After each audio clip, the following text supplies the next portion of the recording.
Hello. Ganda-ganda ng baby ko.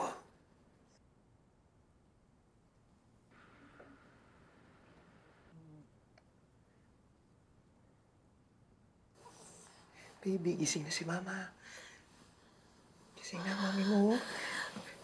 Han, ganda ng baby natin. Kamukha mo. She's beautiful. Is there anything wrong? Sabi nila pag hawak mo raw yung baby, may mararamdaman kang special connection. Wala akong nararamdaman. Charlene? Han, baka pagod ka lang. You know, I know you've been through a lot. Pati si baby. You know what's important is you're safe. Tsaka sabi nga pala ng doktor, she's healthy. Han? Ano yun? Han,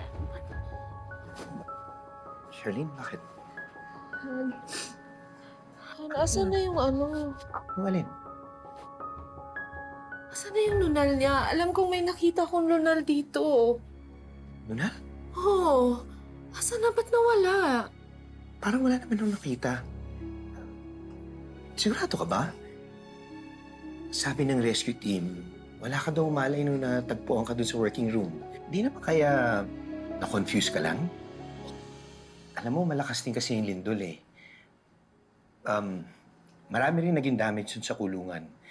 Naisip namin ni Mommy, baka hindi safe kay baby dun. What if iuwi na lang namin si baby? Wag. Huwag kang pumayag. Gusto kong makasama ang anak natin. Gusto ko siyang makasama habang lumalaki. Ang sabi sa akin ni Warden, pwede ko pa siya alagaan ng ilang buwan. Pwede ko pa siyang samahan. Huwag ka naman pumayag, Han. Ayoko siya matulad sa akin na lumaki na walang nanay. Ay, huwag ka naman pumayag. Kailan, makakasama mo si baby araw-araw. Hanggang sa maging dalaga siya. Makakasama mo siya hanggang maging kasing ganda mo siya. Marami na kami naareglo mga biktima. Konti na lang, mauurong na yung kaso against you. Kalaya na kami ni Liberty. Liberty.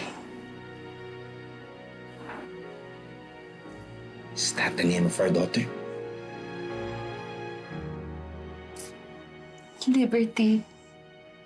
Ibig sabihin, freedom.